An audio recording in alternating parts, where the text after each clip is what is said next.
hemos llegado al final del ciclo dedicado a la figura y a la época de Venancio Serrano Clavero, que comenzamos a mediados de enero y cuyo nivel, y corríjanme si me equivoco, ha estado a gran altura y nos ha permitido conocer bastante a fondo al personaje y situarlo adecuadamente en su contexto.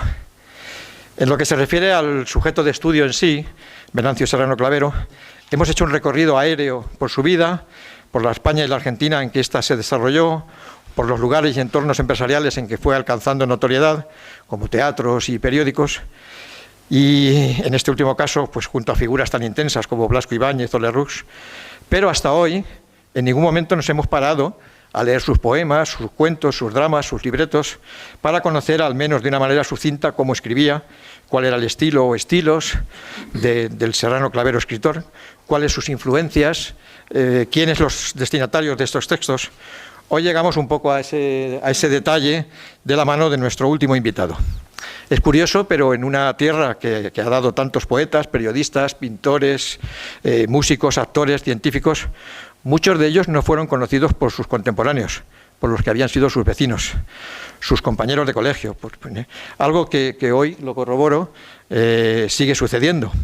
Amigos de la infancia, compañeros de estudios, reaparecen ante nosotros como eminentes figuras consagradas en sus respectivos campos, publicando libros y artículos, doctorándose en las más variadas materias, dando conferencias y sentando cátedras por esos mundos, como desconocidos para quienes seguimos aquí. Y lo curioso es que cuando vuelves a encontrarlos, ellos sí que te conocen. Entonces, bueno, es justo el caso de Gonzalo. Es requerense, compañero de colegio en la infancia, junto a su madre, que era además nuestra maestra, siendo, pues como soy buen amigo también de sus hermanos, de José María, de Javier, y bueno, y manteniendo muy buenos recuerdos de aquellos años, pues yo a Gonzalo le había perdido la pista, Pues hasta que Federico Martínez Roldán nos lo recomendó como experto en la historia de la poesía española. Cuando busqué sus referencias en Internet me di algunos capones virtuales, pero con énfasis por desconocer las andanzas académicas tan notables de un requenense a la altura de los personajes que estamos tratando. En este momento, amigo Gonzalo, te pido disculpas por ello, porque deberíamos conocerte mejor. Gonzalo García Aguayo es un ejercicio de concisión, en un ejercicio de concisión y modestia, me remitió un currículum muy breve, que no refleja adecuadamente sus logros, pero que respetando sus deseos es el que les voy a transmitir. Es doctor en Filología Hispánica por la Universidad Literaria de Valencia, ha seguido una larga labor docente como profesor de Lengua y Literatura de secundaria en diferentes institutos y como profesor de Crítica Literaria en la Universidad CEU San Pablo y en la Cardenal Herrera CEU. En el terreno de la investigación ha colaborado en distintos medios, desde las provincias hasta los más específicamente literarios como Ínsula, Cuadernos Hispanoamericanos y otros. Asimismo, ha trabajado como director teatral y es coautor en diferentes volúmenes sobre poesía y literatura contemporánea. En cuanto a creación literaria, es autor de sátira y humorismo en Manuel Azaña, o entre otros, su último libro, una novela titulada El tío José María, que tiene bastantes tintes autobiográficos o de inspiración familiar. Actualmente está retirado de la docencia y dedica su actividad literaria y cultural a la crítica, en conferencias y artículos y a la literatura. Pues nada, Gonzalo, bienvenido, estás en tu casa. Pues muchas gracias, Marcial. Buenas tardes a todos, bienvenidos. Yo aquí estoy siempre bien, este es mi pueblo y por tanto venir aquí es un placer.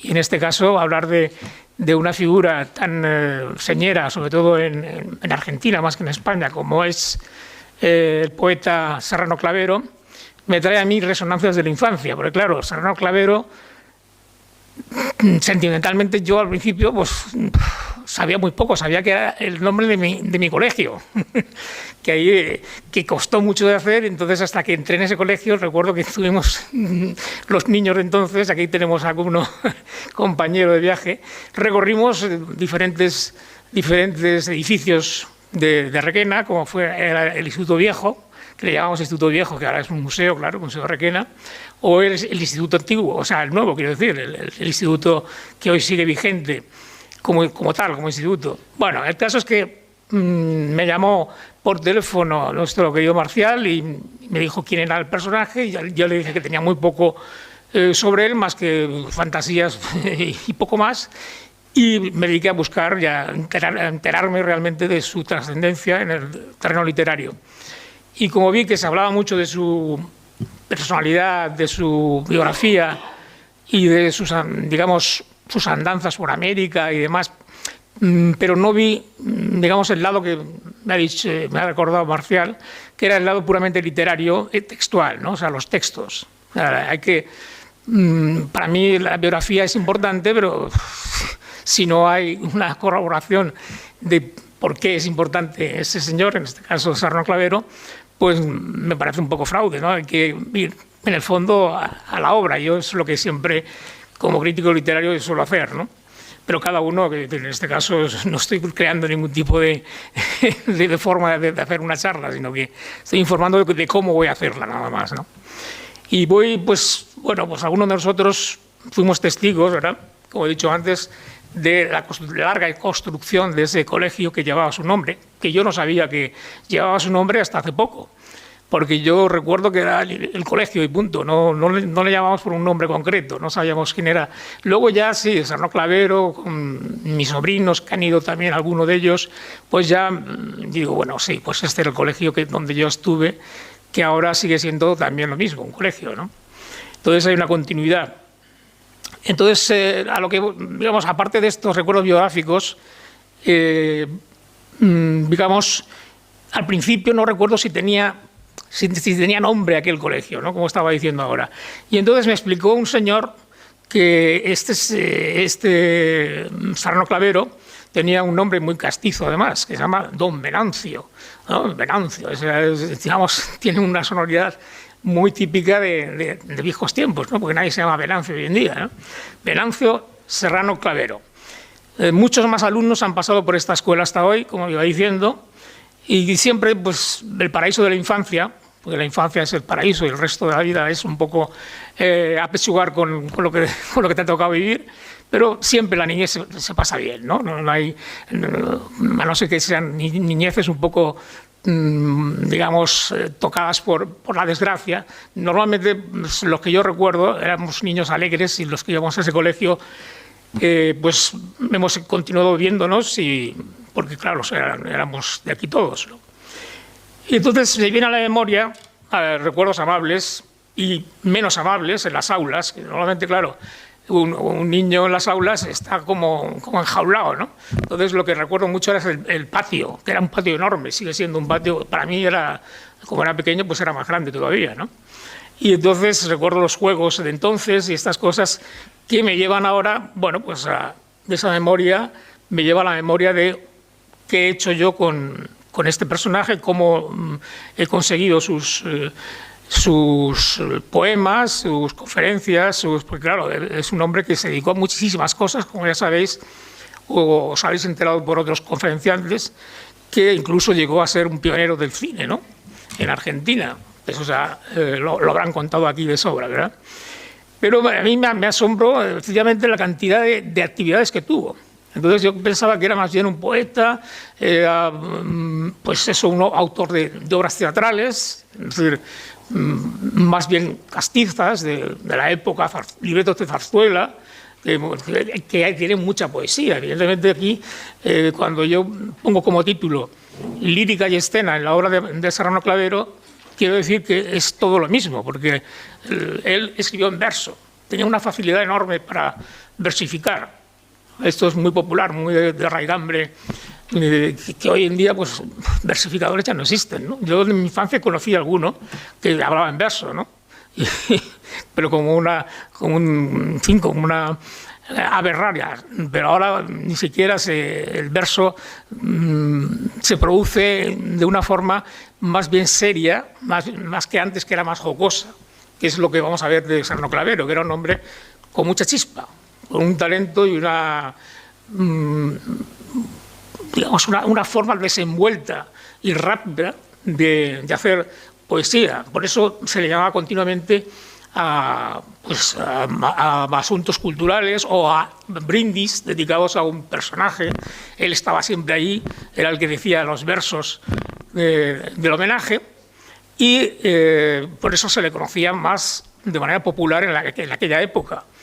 Y luego esos versos nos han llegado a nosotros, vía pues, de grandes investigadores como tenemos aquí enfrente, Marcial, que ha sacado bueno, de todos los fondos posibles, habidos y por haber, todo lo que escribió, parte, pues, es una obra muy dispersa, escribió en periódicos, claro, entonces es difícil saber todo lo que escribió, pero gracias a él sabemos bastante, ¿no?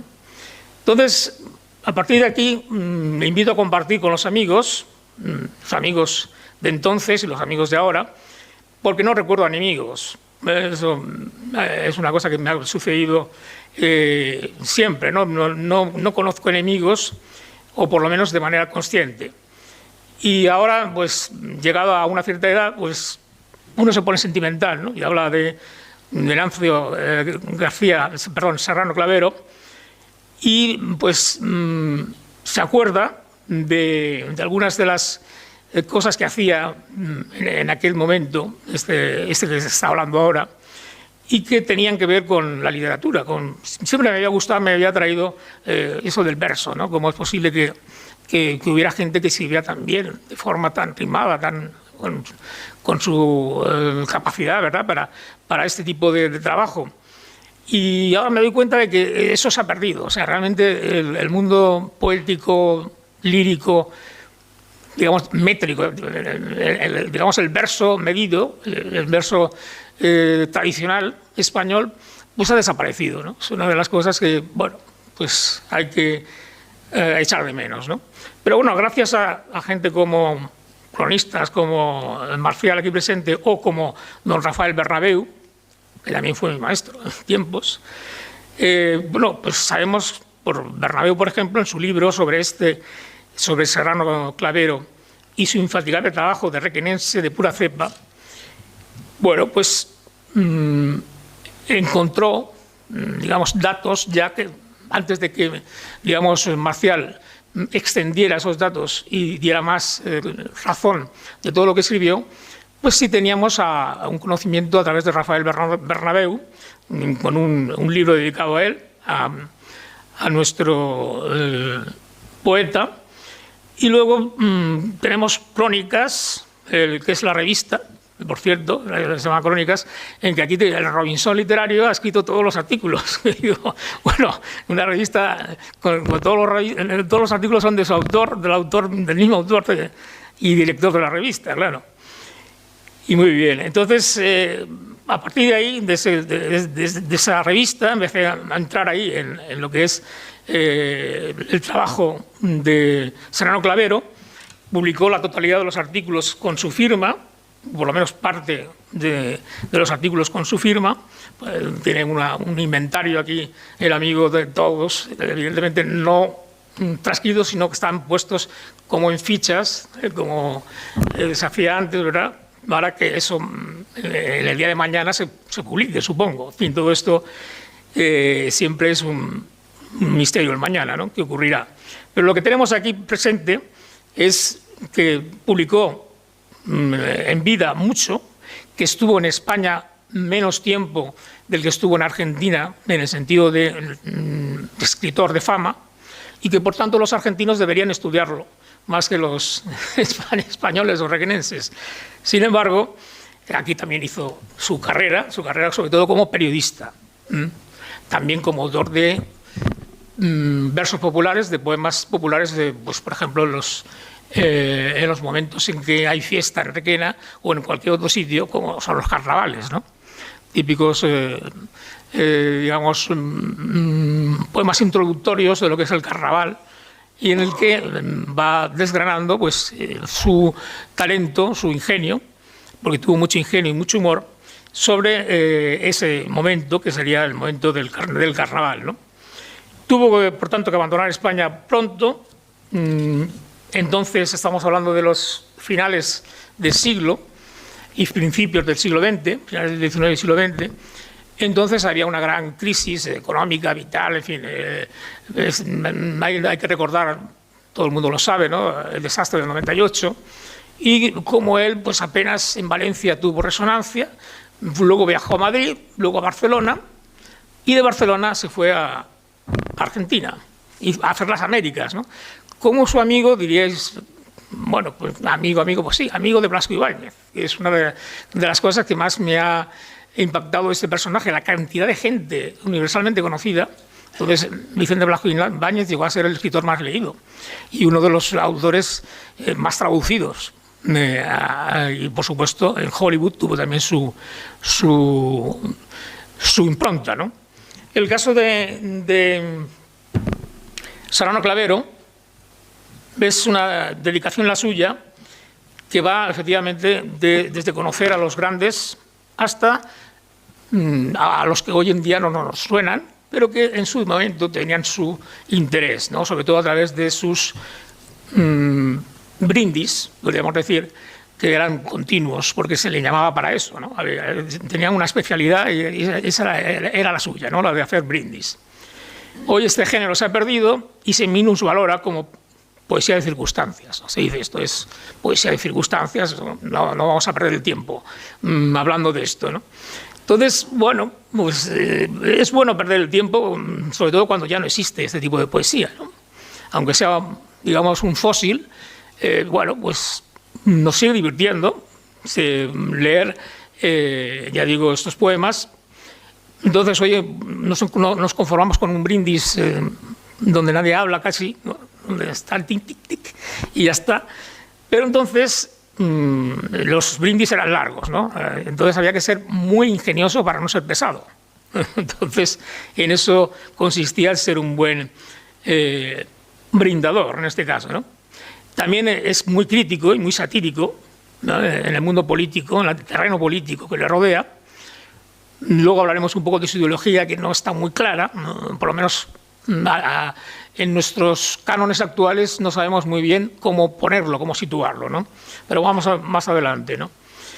Entonces, también, curiosamente, era católico, muy católico, y como el bueno de Valle Inclán, era católico y sentimental. Lo que no era feo, ¿no? Como decía don Ramón, feo, católico y sentimental, ¿no? Sentimental y católico lo era mucho, ¿no? Y me escribió, pues, en las antípodas, o sea, lo contrario de lo que sería la lírica intimista, que es la lírica, digamos, que más nos llega hoy en día, la poca lírica, claro, o sea, hablamos de Becker y grandes, pero casi ninguno, vamos, tenemos en nuestra memoria tampoco en este terreno de lírica intimista, ¿no?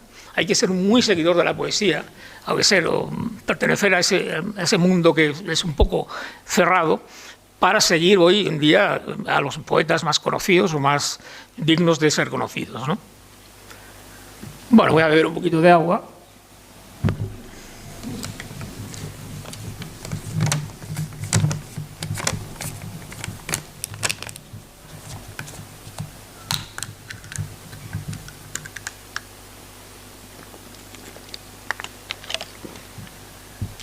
Bueno, no sé si voy deprisa, despacio, o bueno, voy a ir a mi ritmo. Nuestro poeta no destaca por pertenecer a una generación literaria o a un movimiento lírico, esto hay que tenerlo en cuenta, no es de esos poetas que se estudien, como el modernismo de su época. Ni siquiera está influenciado por Rubén Darío, por estas figuras del modernismo de entonces. Es popular al tiempo que culto, que es algo difícil, ¿no? Que es lo que puede conseguir un Cervantes, ¿no? Sería, digamos, el mito de ser popular y ser culto al mismo tiempo, ¿no? Pero en nuestro país esto ha sido así. O sea, las grandes figuras del siglo de oro, por ejemplo, eran muy populares, además eran muy cultas. Lope de Vega, por ejemplo, ¿no? Es el ejemplo clásico. Sin embargo, aquí, digamos,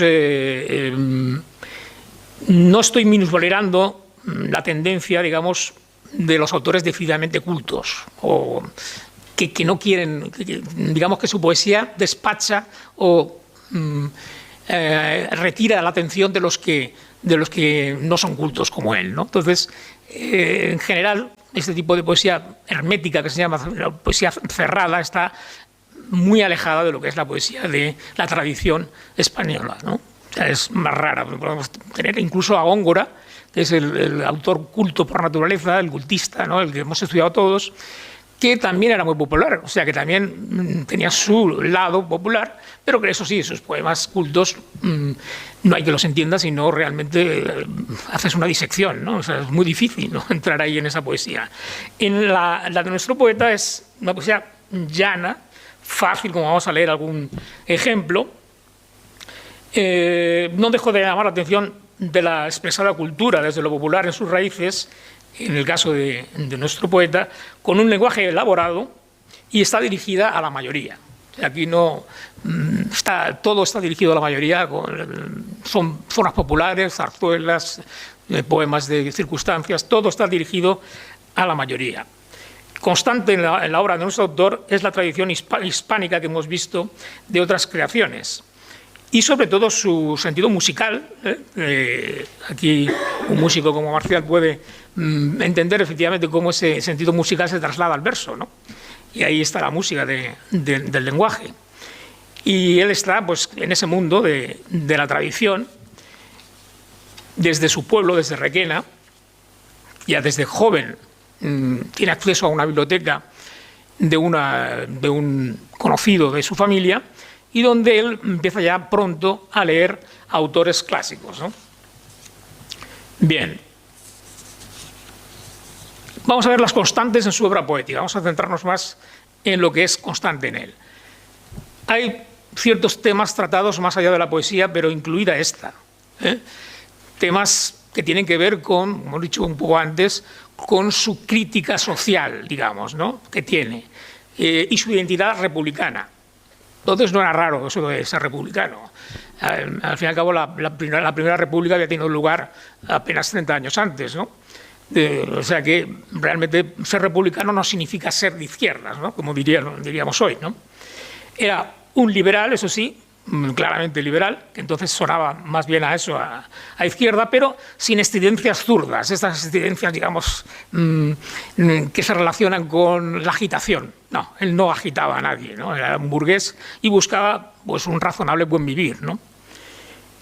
Entonces, por ejemplo, pasó desde una, al principio, juvenil y cerrada corriente progresista, donde criticaba al poder surgido de la Restauración, es decir, era republicano, por tanto, criticaba a Alfonso y todo lo que había significado la Restauración alfonsina, ¿no? Así, en su madurez, se aviene más al acento político conservador, así como en su juventud era más radicalmente republicano. Y además esto se ve muy bien desde la patria chica, Requena, como de la grande, la de todos, España. Es decir, era un patriota local y patriota nacional, ¿no?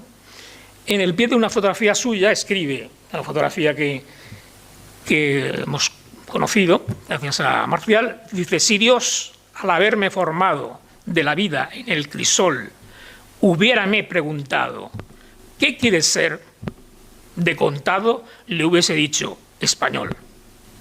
Bueno, esto es rotundo, ¿no? Pero esto asimismo dejó de estar de moda desde hace ya bastantes años, ¿no? Y entonces poca gente se emociona ya al regresar a su patria después de una larga estancia, ¿no? En decir, bueno, pues somos patriotas en el sentido pues más sotoboche, ¿no? Y sobre todo si te vas fuera no pasa nada porque hoy se viaja mucho, ¿no? Pero claro, el caso de Serrano Clavero es que se fue a Argentina durante muchos años, ¿no? Y volvió. Y en la vuelta tiene unos versos emotivos realmente muy buenos, ¿no? Por ejemplo, El retorno a la patria, del año 24. Voy a leerlo un poco, no sé si todo, voy a leer un poco. Realmente esto es un fragmento de un poema más extenso, porque escribía poemas extensos. Dice: ya, tras la mancha azul del oleaje, que finge inmensa y movediza alfombra, y esto en un tono más culto, ¿no?, como una eucaristía de esperanza, surge del mar la suspirada costa. España, allí está España. Por los ojos parece que el espíritu se asoma y el corazón hacia ella se levanta y las rodillas con unción se doblan. Allí está España, cuna de hidalguía, la desposada eterna de la gloria, aparcera del sol, madre de mundos, guerrera pasional y educadora. Allí está España, la bendita tierra, donde el nacer es honra, porque el don de la vida se recibe con regios privilegios de la historia. Bueno, sigue en ese tono que es, ya digo, más culto, pero sigue siendo emotivo y su palabra entra enseguida, ¿no? en el sentimiento, ¿no? Esto pertenece a un poema llamado Cantor de la Raza, perdón, a un poema no, pero pertenece a un poema que es, ya he dicho que es el regreso a la patria, y eso está recogido por Rafael Bernabeu en el libro Serrano Clavero, Cantor de la Raza, así lo llama. Bueno, yo llegué a conocerlo, pero claro, ya hace muchos años que desapareció el cronista oficial de Requena, que era Rafael Bernabeu, ¿no? Don Rafael. Bueno, también es verdad que hoy los viajes son continuos, es decir, lo que he dicho antes, es decir, no da tiempo a tener ninguna nostalgia, ¿no? Salvo los jóvenes que se van de aquí porque no tienen oportunidades y suelen ser talentosos y se van fuera de España, y aquí nos quedamos sin ellos, habiendo invertido una cantidad importante en sus estudios, ¿no? Eso es una de las grandes lástimas que ocurre. Bueno, también entonces se iban gente tan importante como lo sería Serrano Clavero, sino, bueno, pues, si hubiera tenido más apoyo, ¿no? No hubiera estado en un círculo, digamos, donde se le podía proteger más, ¿no?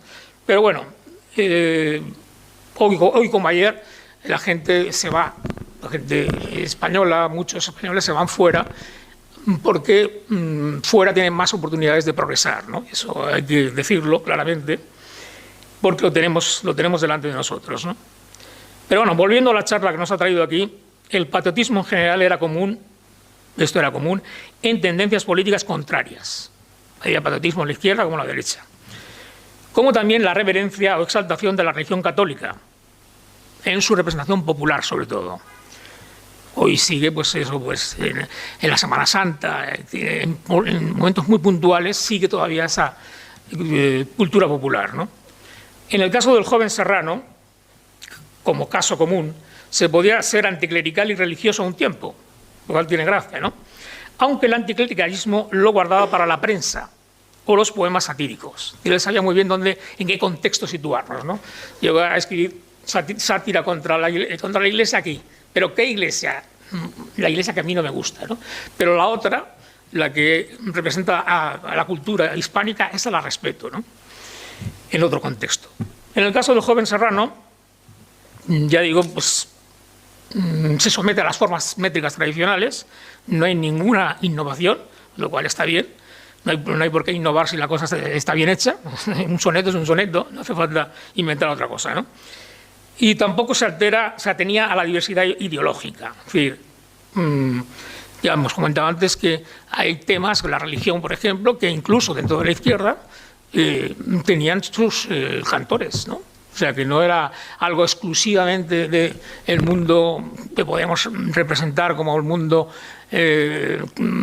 minoritario, no, era digamos, mayoría en los autores y en la sociedad que se respetase sobre todo los símbolos queridos de cada sitio.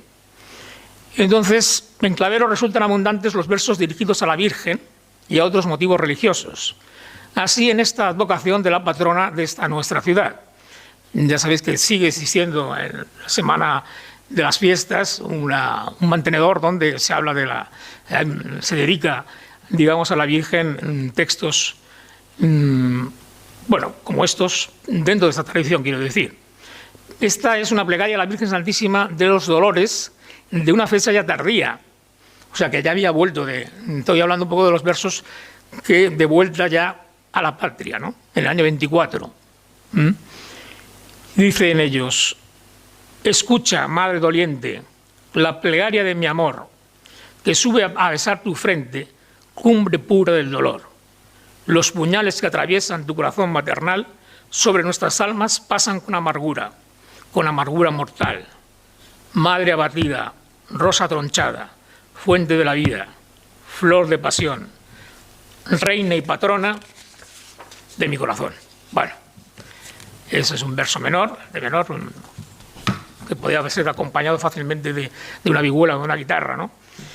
Bien, los comienzos del poeta fueron tempranos, ahora vamos un poco a los comienzos a seguir un poquito una cronología que estoy dando un poco como veis, diferentes toques en diferentes épocas, pero los comienzos fueron, bueno, pues ya lo sabréis, procedía de una familia humilde. De hecho, bueno, pues está claro que otro que no hubiera tenido un talento natural no hubiera podido, si no es por la ayuda, ya digo, del amigo que tenía una biblioteca, y si no tienes una afición ya temprana, pues es difícil que llegues a algo, ¿no?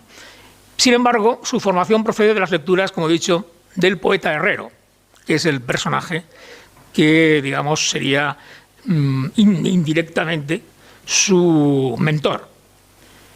Orientó, digamos, este poeta Herrero, del cual tenemos una calle, como también tenemos otra calle de este otro, orientó, digamos,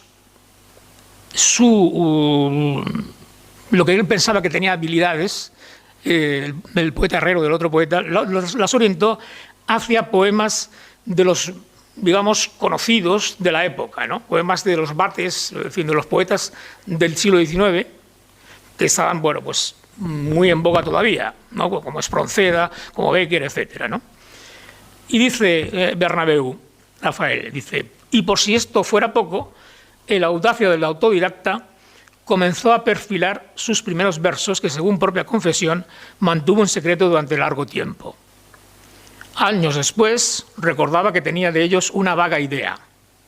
Algo así como: mi padre tiene enjaulados 3 pardillos y un jilguero que, pese a su triste estado, alegra en el carcelero. Bueno, esto nos remite a un romance famoso, era por mayo cuando aprieta la calor, ¿no? Bueno, estaba aprendiendo, es un aprendiz, y un aprendiz bastante adelantado, ¿no? En un principio, como otras promesas de la poesía, el autor se vuelca en escribir versos como rabinetes de rosas al objeto de su amor, ¿no? Es decir, la poesía siempre está relacionada con lo sentimental, y el amor es el sentimiento o, digamos, estado ideal para el verso, ¿no? Son versos sueltos, firmados en 1990, y hasta ahora manuscritos, los he tenido yo, gracias también de nuevo a Marcial, manuscritos a falta de edición de su obra completa, que eso sería, digamos, muy ambicioso, ¿no?, llegar a eso, pero podría ser posible perfectamente. Aquí brilla ya el talento innato para el lenguaje intimista. O sea, él tiene un talento que ya hemos dicho antes, ¿no? Lo curioso es que, lejos de llamar la atención sobre las calabazas, bueno, preceptivas que siempre da la chica al chico, aquí no hay calabazas ni se lamenta, aumenta la fascinación por el objeto esquivo hasta convertirlo en inmortal en la otra vida. Es decir, lleva, aunque el objeto amado, la mujer, le sea esquivo, o sea, no le ame, no le corresponda, él da igual, él se proyecta ese amor a la otra vida, ¿no? Acentos beckerianos acuden, pero lo suyo no es la brevedad de las rimas. Como hemos dicho, sus poemas son largos, sino el poema extenso de rima consonante y arte mayor. Es decir, mayor de 8 versos, de 8 sílabas, perdón, el verso. Las expansiones sentimentales se someten a un lenguaje llano y referido a veces a un asunto presentado como cotidiano. Palabras llanas y esa prevalencia de lo pequeño, de lo que nadie se fija, ¿no? Primorios, lo que llama Azorín, primores de lo vulgar. Valga este cuarteto, por ejemplo. Dice: explicaciones. Es un poema de amor. Dice: tu carta de ayer tarde, paloma mía, aún siendo tan extensa no la comprendo. Y eso que a todas horas durante el día, palabra por palabra, la voy leyendo. Esto es muy beckeriano, ¿no? Se le nota mucho ese aprendizaje. Según avanzamos en el tiempo, el poeta requenense, que publica en diversos periódicos, va depurando su técnica y aparece su humorismo que le caracteriza, recogido en uno de sus primeros libros, que es Docena de Fraile, de 1897, ya finalizando el siglo. Sobre todo como periodista era conocido ya, al publicar este libro, en Valencia. De nuevo vemos en este libro pues el tratamiento paródico, una parodia típica también además de Bécquer, de otros poetas de entonces, de otra carta de amor, como la hemos leído antes, esta vez en endecasílabo, o sea, en versos de 11 sílabas, alternando con 5 heptasílabos de 7, ¿no? Que era una cosa que también hacía Bécquer, ¿no? Combinar endecasílabos con heptasílabos. Y dice: ortografía. Esto tiene su gracia, ¿no?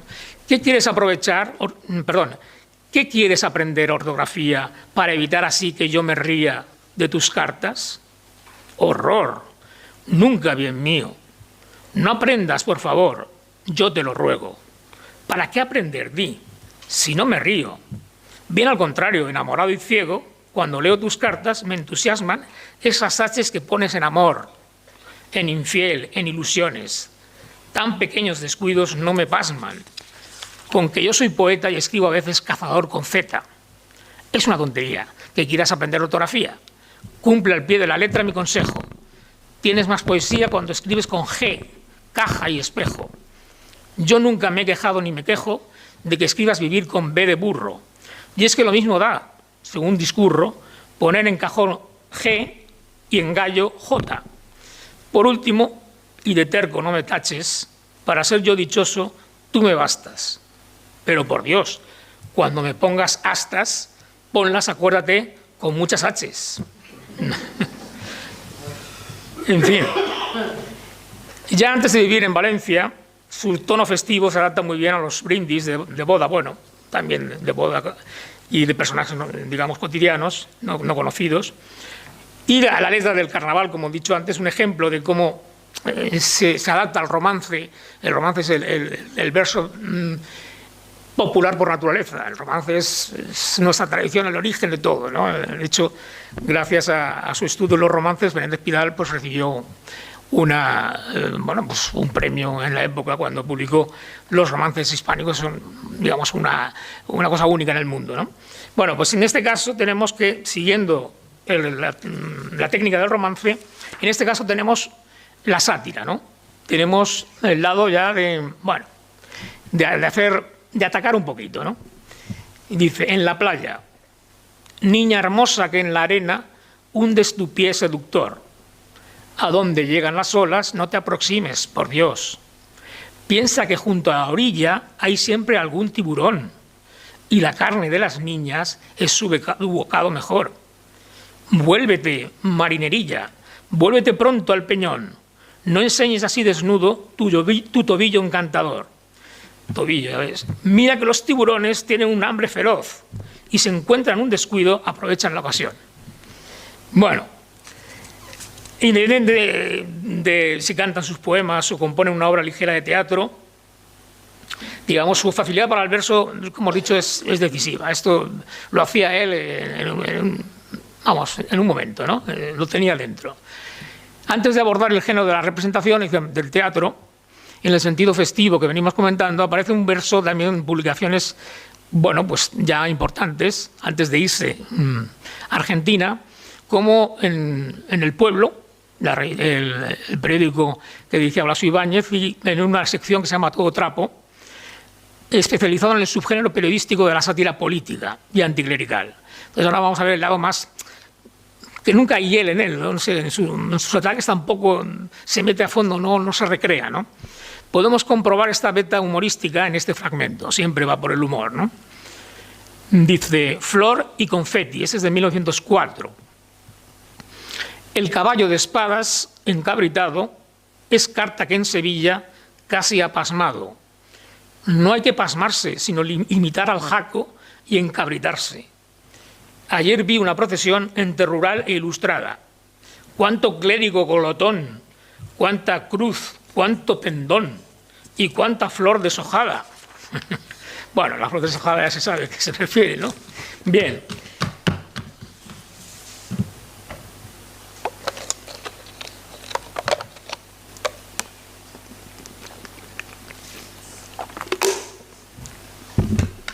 Bueno, antes de la despedida de España trabajó en Barcelona, como hemos dicho, donde continuará como periodista y autor de teatro ligero, estrenando obras como La Revista. Entonces existía La Revista, de hecho es un género muy tradicional que ha desaparecido también, curiosamente, la revista, ¿no? Que era donde se mezclaba el humor, la sátira con las canciones también picantes, en fin, y las chicas iban ligeritas de ropa, ¿no? Entonces aquí tiene obras, por ejemplo, de teatro ligero, obras como Las hijas de Villarejo, Las hijas de Villarejo, de 1906. Este género ya lo había cultivado antes, el de La Revista, y hoy nos hace recordar pues, las delicias de nuestra querida Lina Morgan, ¿no? que es el último gran esplendor de la revista, con eso, ¡pum!, El canto del cisne, se acabó, sustituido por el musical de procedencia yanqui, musical, ya no hay, lo otro es ya bazofia, ¿no? Para los que puedan todavía gozar del lenguaje políticamente incorrecto, he aquí un ejemplo de verso erótico grotesco en la mejor tradición de Quevedo, de un Quevedo misógino, claro, más efectivo, acompañado de música y de unos cómicos al uso. Claro que esto va con música, ¿no? Dice: en un gabinete de belleza cantan sus propiedades algunos artículos. Los tres: somos de la belleza grandes agentes, realizamos prodigios muy sorprendentes, de la vejez borramos la triste huella y hacemos a la anciana joven y bella. El depilatorio de Los Ángeles, dice, a una señora que parecía un comandante de artillería, una vez que me probó, todo el pelo le cayó. El céfiro oriente Lilo, dice, una soltera sana y frescota, que era más calva que una pelota, desde ayer que me probó, tiene más pelo que yo. Dice, la píldora circasiana, que es la otra, la última, una viuda tan setentona, tan encurvida como una mona, una vez que me probó, en nodriza se trocó. Bueno, incluso en las tragedias, como la pérdida de las últimas colonias, que hemos hecho mención antes, sonríe. O sea, aquí todo el mundo, los del 98 eran todos muy cenizos, ¿no? Baroja, Zorín, todo esto, bueno, pues Unamuno, no digamos, pues decían, qué horror, ¿no? España, nos duele España, ¿no? Bueno, pues este no lo dolía grandemente, ¿no? Ni tenía nada que ver con el 98, de los jóvenes entonces poetas del 98 y escritores. El poema lleva el título significativo de Cosas del otro mundo y lo subtitula como Parodia agridulce en un acto y en verso. O sea que vamos a verle un fragmento para ver cómo se burlaba él o ironizaba sobre la caída, digamos, del imperio, ¿no? Estrenada más tarde y para más INRI de los Inocentes, en el Día de los Inocentes de 1901, en el Teatro Principal de Valencia, que no era cualquier cosa, ¿no? La total seriedad del asunto patrio la convierte en una humorada que se inicia de este jaez. Bailes. ¿Cuál gritan los periodistas? Pero juro por Silvela que en acabando esta esquela fusilo hasta los cajistas. Azcárregui. ¿Qué ocurre ahora que España, poca plata y poco mosto? No caen aquí intereses, que esta cosa es mal mirada por la patria escarmentada con los últimos reveses. Bien, un ejemplo, ¿no?, de cómo se ríe hasta de lo más trágico, ¿no? 1907 fue el año de su marcha casi definitiva a Argentina.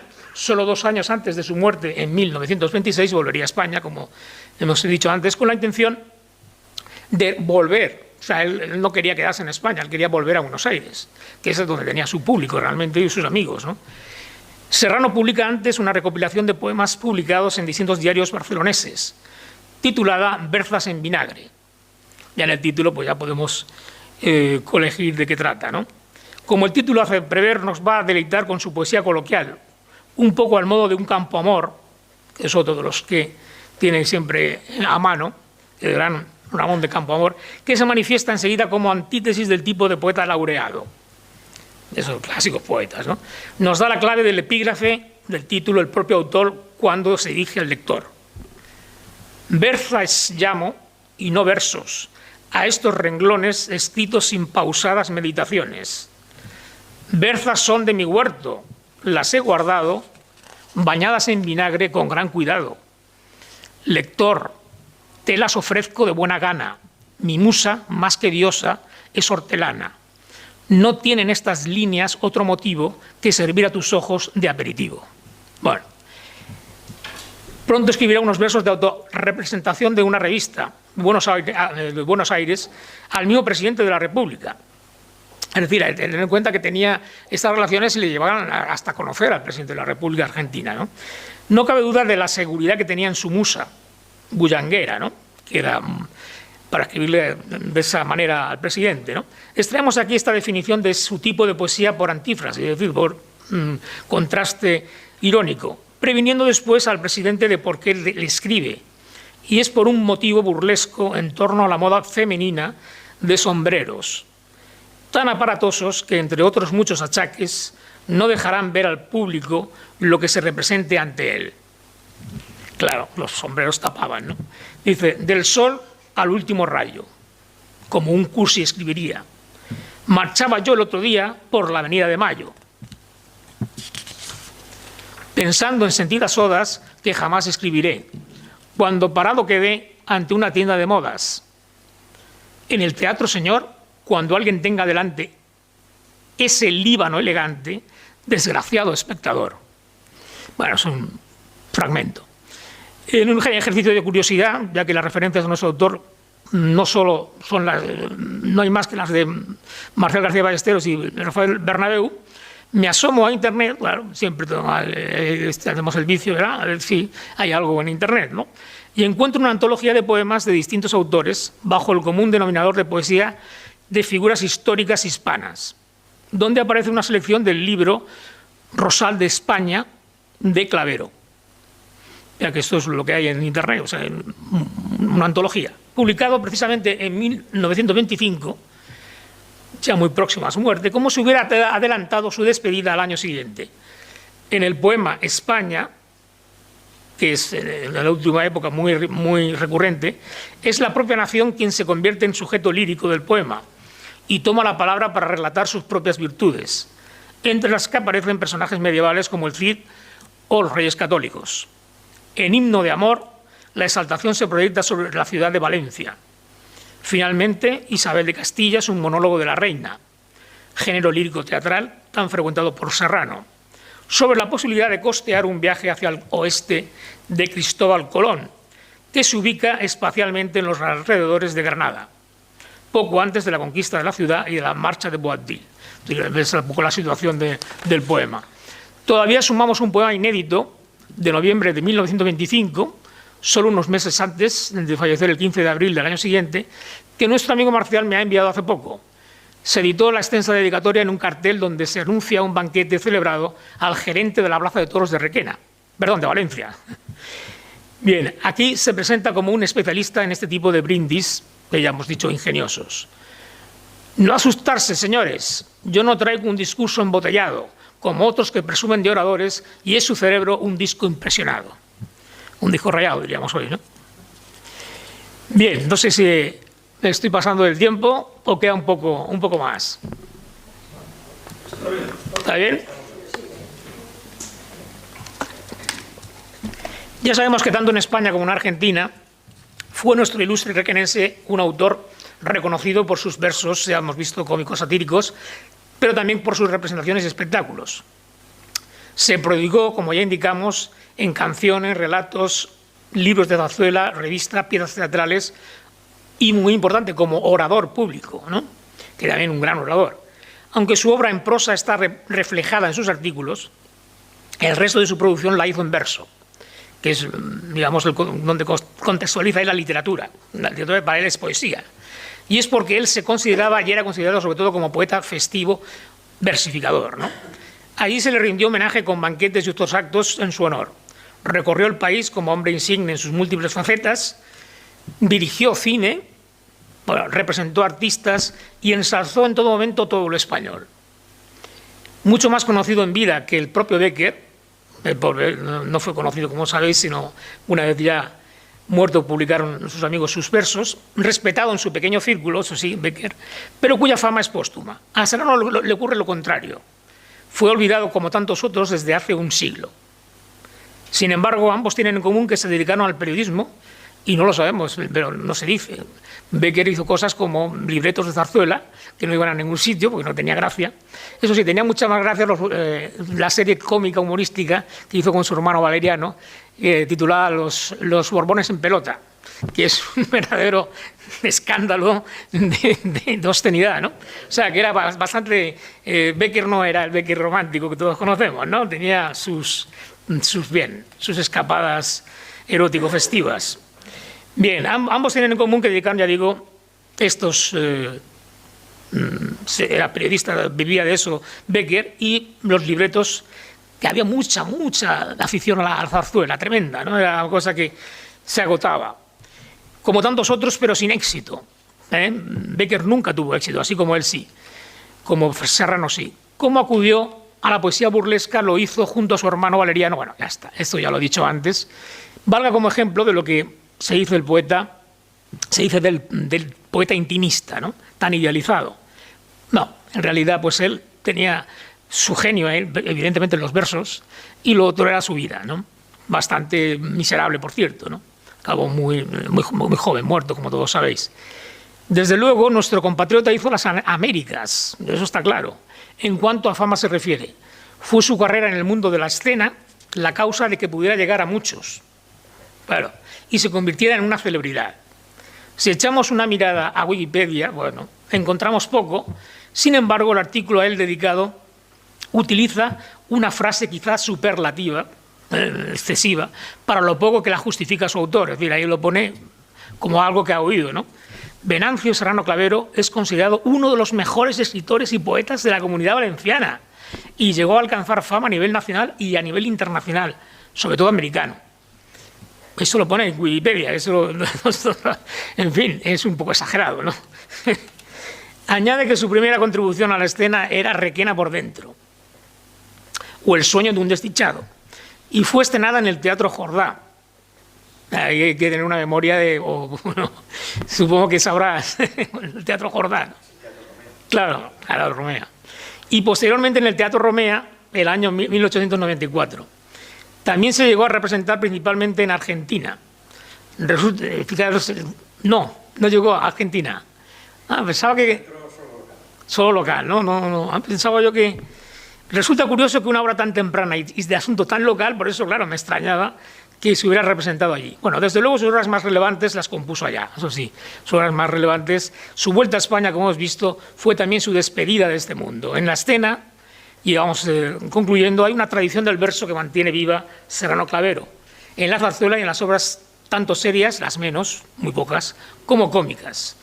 Toda tradición está por encima de las estéticas puntuales de cada periodo literario. Por ello, el autor no se adscribe a ninguna tendencia y solo se podría hablar de huellas, ya que ningún arte personal como el suyo puede entenderse sin ser influenciado por la época en la que vive. Está claro. Desde la perspectiva paralela al tipo de escena de autores como el nuestro, podemos trazar una continuidad, tanto del teatro como de la ópera, que desde el romanticismo se había vuelto al verso en la dramaturgia seria, como el caso de Los amantes de Teruel de Hartzenbusch, El trovador de García Gutiérrez o Don Álvaro La fuerza del Sino. Todo el mundo lo sabe de la música de Verdi, ¿no? Del Duque de Rivas. Bueno, estaba de moda el español entonces, en el romanticismo. Estas dos últimas obras fueron llevadas a la ópera por Verdi, puntualización que nos conduce no solo a su fama de entonces, sino a la fusión de verso, música y escena. Esto para entender un poco cómo es una tradición que viene del barroco y que recoge el romanticismo. Por otra parte, Zorrilla había popularizado esa línea romántica, sobre todo con su legendario Don Juan, que hasta hace poco era tradicional su representación el Día de Difuntos. Más adelante, ya en época de Serrano, hay otro tipo serio de teatro en verso que intentaba restaurar una pieza esencial en la tradición dramática española que enlaza con el espíritu del siglo de oro y anticipa preocupaciones éticas universales. Es el caso del premio Nobel José de Echegaray, tan vilipendiado en su momento y que hoy, bueno, pues hay algunos interesados en resucitar un poco su obra. Su obra es El Gran Caleoto, la más conocida, y por la misma época, curiosamente en Francia, también siguiendo la tradición du Grand Siècle, se estrena el popular Cyrano de Bergerac, que lo conocemos todos por la película famosa, de Edmond de Rostand, también en verso. Coincide esa tendencia a escribir en verso el teatro, que ya había desaparecido por completo. Una vez dibujado el lado de la dramaturgia de tradición culta, podemos incluir los monólogos dedicados a Enrique Borràs, todo el mundo, bueno, es conocido como lo más cerca que estuvo del drama, junto a la adaptación de Cañas y Barro. Antes de Televisión Española ya tenemos una adaptación de Cañas y Barro como libreto de zarzuela con música de dos compatriotas, Hermoso y Abad. Su estreno se produjo en 1909 en el Teatro Nacional de Buenos Aires y asistió el propio Blasco Ibáñez. Sin duda, mucho de teatral tiene esta como otras novelas costumbristas del autor, cuya popularidad máxima fue alcanzada por la serie, bueno, que hemos dicho de su nombre, la serie televisiva. Su enorme éxito en Argentina fue recogido en la prensa española y en especial el diario El Pueblo, difunde las crónicas sobre los estrenos de un serrano que tuvo relación con el joven músico José Padilla, el famoso autor de Valencia, en zarzuelas como Adiós a Granada y otra, El suspiro del moro, inspirada en la obra de Emilio Castelar, gran político y gran literato, y Los últimos días de Boabdil en Granada, que se estrenó en beneficio el 31 de diciembre del 14, en plena y cálida Navidad. Cálida allí, claro. La obra tiene todos los alicientes para gustar, obtiene un resonante éxito y Padilla piensa convertirla en ópera. Entre los muchos títulos que acreditan a nuestra celebridad, hay uno que en los tiempos que corren serían vetado, no solo por ser políticamente incorrecto, sino vilipendiado o llevado a juicio por delito de odio, como machista y redento. Es una cosa curiosa. Se llama nada más y nada menos El arte de cazar hembras. Bueno, estaría ya en la cárcel. Libreto de zarzuela. Bueno, nos muestra a un serrano clavero pletórico en su talento para la chanza popular. Estaba aquí, vamos, se salía. De ambiente madrileño, y para ser representado como sainete, sus personajes se debaten en una taberna la manera de seducir a una señora casada, con uno que aparece, como el rey de Roma, justo cuando iba a disertar el seductor sobre su arte cinegético. Así se las traía el bueno de Serrano.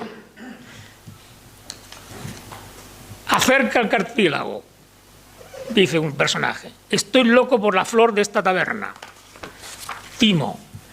La señal Dolores, L. Pero ¿ya se ha enterado ella? Vamos, pollo, tú no sabes el arte de cazar hembras. Estame en peluquería frente a frente de esta puerta. Y ríete de Verdún y el sitio de la Rochela. Pero viste que está casada. Esas son mis preferencias, pues las frutas de otro huerto es la que más se desea. Yo de escribir algún día, si tengo salud, unas reglas infalibles para la caza de aves enjauladas y sueltas. Calle usted, que entra el marido. Sale a la luz la peluquería de su infancia en la calle Poeta Herrero. Ni el mismísimo Don Juan se atreve a tanto, aunque en Ovidio y su arte de amar no distingue de enjauladas y sueltas. Bueno, ya está. Gracias por la paciencia. Y bueno, muchas gracias, Gonzalo García, por esta magnífica conferencia. Bueno, abrimos ahora un turno para hablar, debatir, preguntar. Una cuestión. De todos los estilos y los diferentes cometidos de su poesía, está toda trasnochada. ¿Tú ves que queda algo que hoy se puede leer desde la perspectiva actual? Es verdad que sí. Es algo ya fuera, como lo que acabas de terminar, fuera de época, ¿no? Es fuera de época, sí. Estaría incluso ofensivo, como has visto, ¿no? Sí, o sea, claro. Él estaba tan metido en su época que, no sé, él no escribía para el porvenir, escribía para el momento presente, ¿no? Sí, sí. Sí, porque todo lo argentino es prácticamente, y lo hemos hablado en otras de las charlas, es muy nostálgico, muy el recuerdo de lo que ya has perdido o de lo que tienes allá lejos, ¿no? Sí, sí. Sí. Pero bueno, me ha gustado, digamos, encontrarme con este hombre tan ilustre aquí de esta ciudad y que además que tiene mucha, bueno, sí que tiene gracia, a pesar de que no se puede difundir a un público extenso, pero en familia se puede hablar. Sí, lo que tratamos, sobre todo cuando escribimos sobre él o hablamos, es de situarnos en su contexto. Claro, no puedes pensar en él desde una perspectiva actual, porque, pues eso, ese machismo es consustancial, ¿no? Él no piensa en ese. De hecho, sí que hay poemas como Venganza de amor, algunos, sí, que la protagonista es la mujer, sí, ofendida, ¿no? Y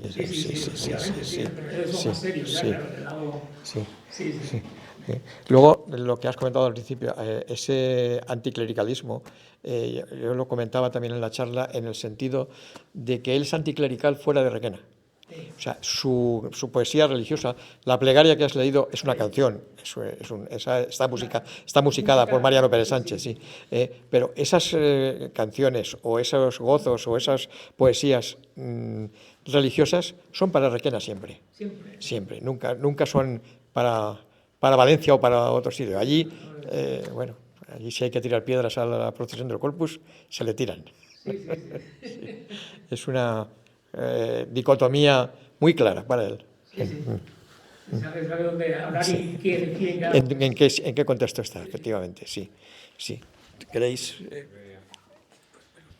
Pero para ciertas cosas, por ejemplo, cuando analizas contexto histórico local, sí que te sirve, por ejemplo, Requena por dentro, la crisis finisecular en Requena es enorme. O sea, es que aquí se van los maestros, no ya en 98, en 1890 aquí el ayuntamiento no tiene fondos absolutamente para nada.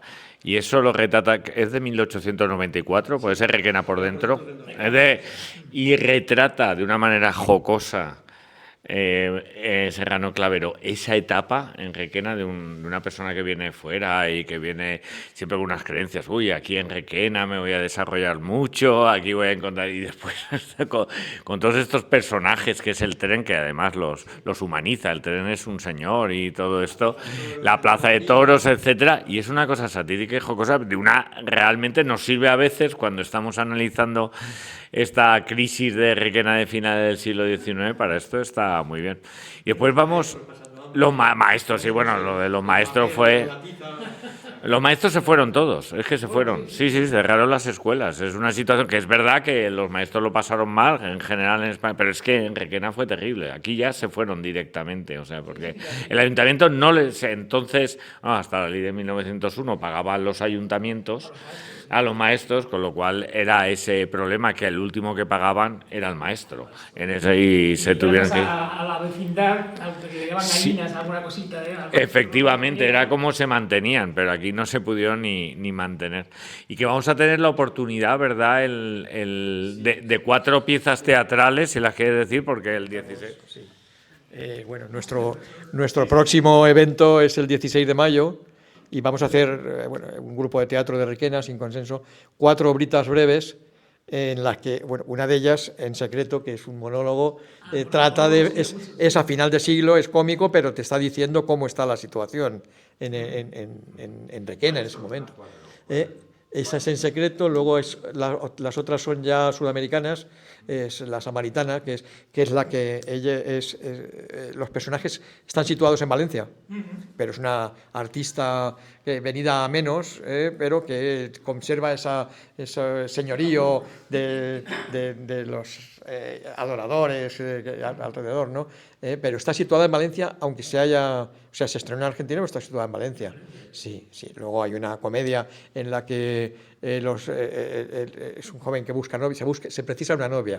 Entonces busca el protagonista pone un anuncio para buscar novia. Se presenta una rusa, una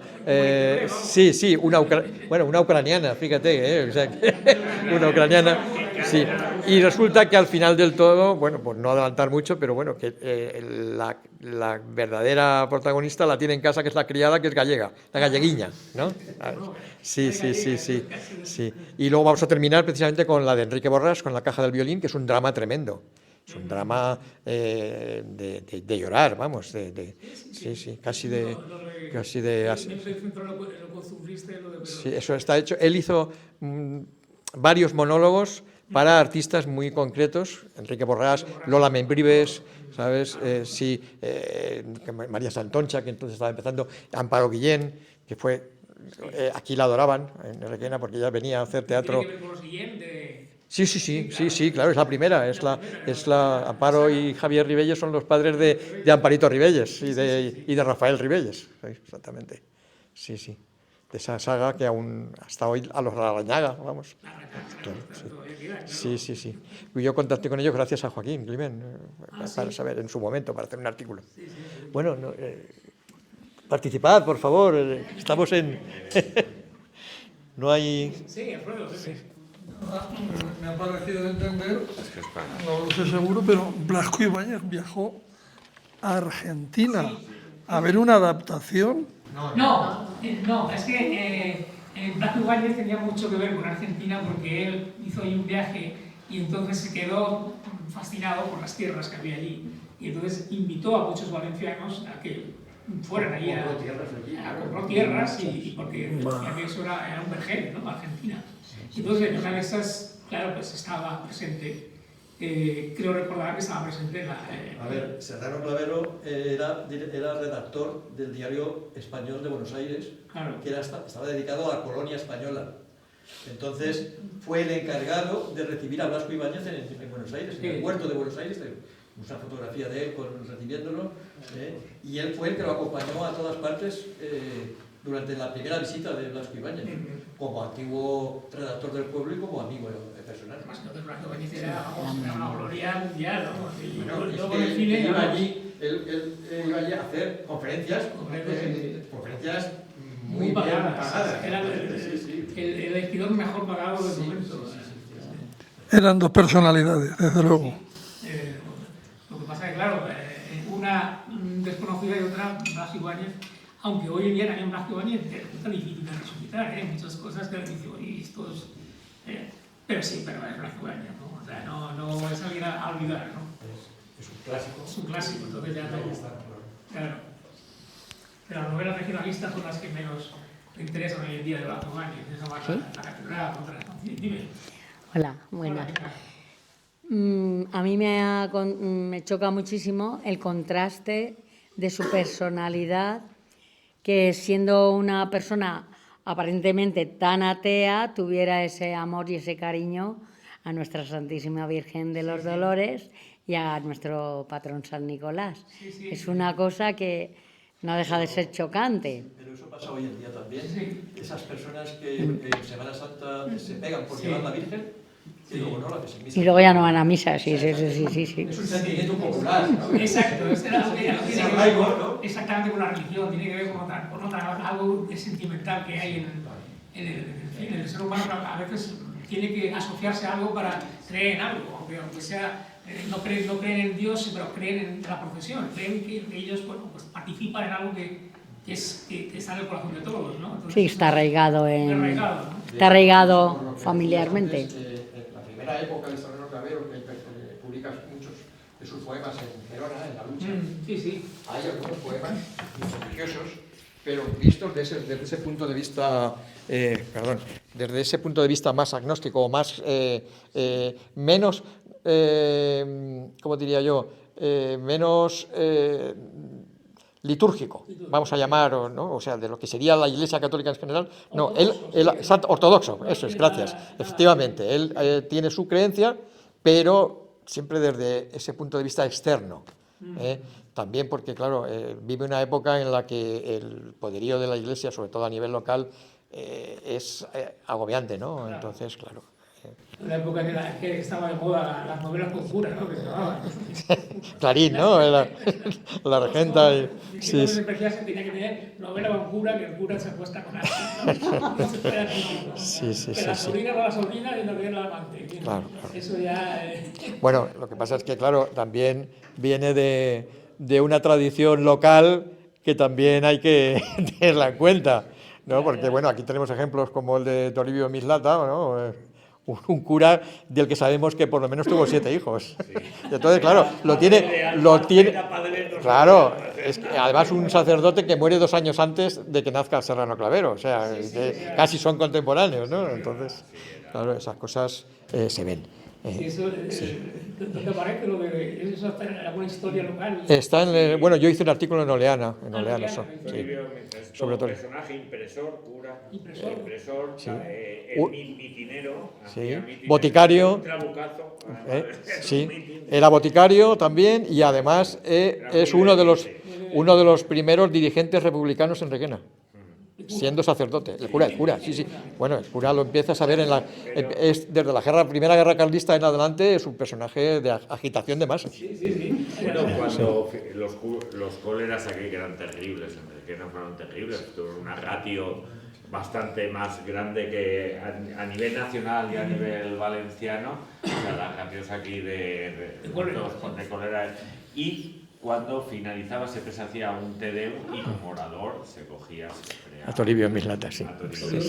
Era un personaje del siglo XIX, o sea, lo podía haber cogido Valle Inclán perfectamente porque lo tenía todo. Cura Trabucaires, faltaba Trabucaires, exactamente. Era así, de estos curas del 19. Agitados, sí. Estos que se rebelaron contra el francés. Sí, pero también...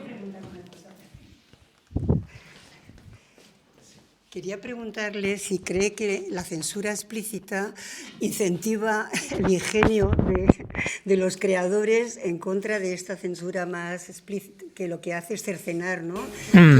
Sí, efectivamente. Yo creo que efectivamente nunca se ha escrito nada mejor que en los siglos de oro. Hablamos del siglo, pero son los XVI y XVII, donde había una monarquía absoluta que dirigía completamente la escena, dirigía y prohibía absolutamente todo lo que no estaba dentro de su código ideológico, ¿no? Pero se escribían grandísimas obras al mismo tiempo. Esa censura obligaba de alguna forma que el ingenio, como tú has dicho, sí, como usted ha dicho, aflorara, ¿no? Pero también tiene un componente de valentía, sí, ¿no? Claro, claro. Bueno, Quevedo se la jugó cuando... Sería algo a reflexionar. Claro, sí, sobre porque este ahora momento. es más sordo, es más interior, ¿no? Ahora algunos se debe callar porque no está dentro de lo correcto, ¿no? Políticamente correcto te cercena porque la censura parte de ti mismo, con lo cual... Claro, es Llega un auto. momento que reduce tus... Vamos... es lo que Sí. Es civilina, es Pero civilina. me llama mucho la atención cuando venimos ver estos hombres jóvenes tan echados para adelante, ¿no? En unos momentos en los que todo era tan difícil, todo era tan... Y con esos sueños de grandeza, ¿no? Y ahora dices, pensamos muy a lo pobre, ¿no? Pensamos muy a cosas muy pequeñas cuando parece que tenemos tanto. Y en aquella época que había tan poco, soñaban a lo grande. No hay más que ver nuestra avenida, ¿no? Y no hay más que ver, o nuestro teatro principal, que aunque se esté cayendo, lo ves y dices, Dios mío, ¿cómo pudieron pensar tan O la grande Plaza de cuando Toros, sí, hicieron claro. esto? Sí. Bueno, pues mi admiración hacia ellos. Sí. Aquí estamos hablando de 1904, por ahí, cuando viene Amparo Guillén, el Teatro Romea, el teatro que entonces la Jordá, 450 butacas, se llenaba todas las noches. La gente iba, claro, era la televisión de entonces, ¿no? La diversión, entonces, claro. Pero por lo que decías de la censura, Serrano Clavero se va a Argentina en parte por sus versos políticos, porque él está en un periódico radical de republicano, como es el Descamisado, donde se hacen, bueno, de hecho los versos estos de Docena de Fraile son versos para leer en reuniones republicanas, dice allí en pequeñito, ¿no? O sea que está... Él no es tan activo como Blasco Ibáñez o los del Partido Radical, que son activos por la... Claro, bueno. Tiene sus momentos. Sí. Yo no me imagino con una pistola ¿no? No, pero algunos sí.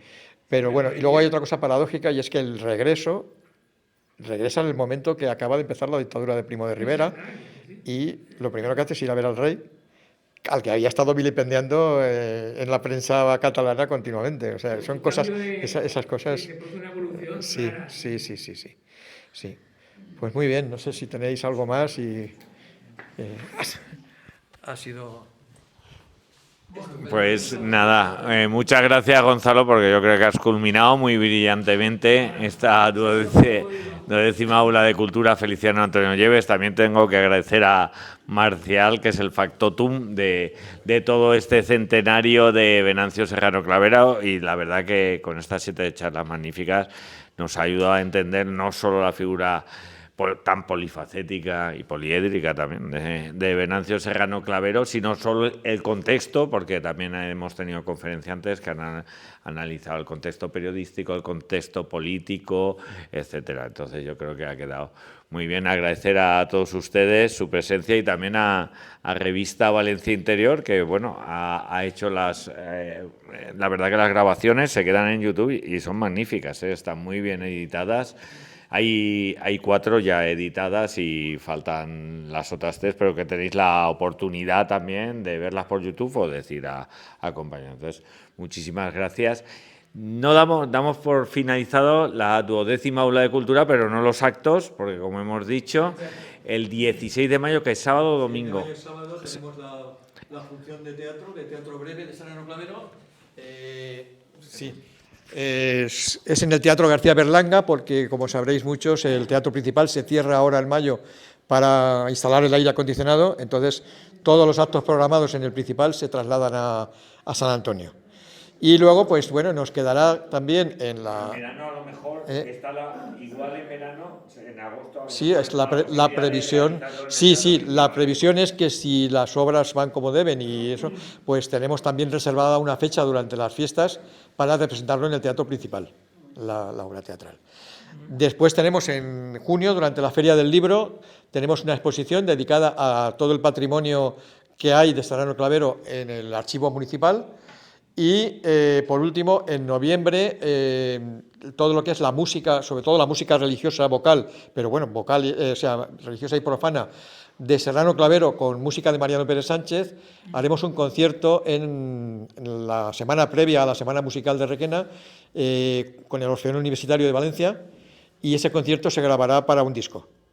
O sea que ese será el final de año cultural del centenario. Quisiera aportar a Gonzalo que justamente muchas de estas obras, todas sus obras manuscritas con sus tachones, los originales, están en el archivo. Las donaron al archivo, la familia.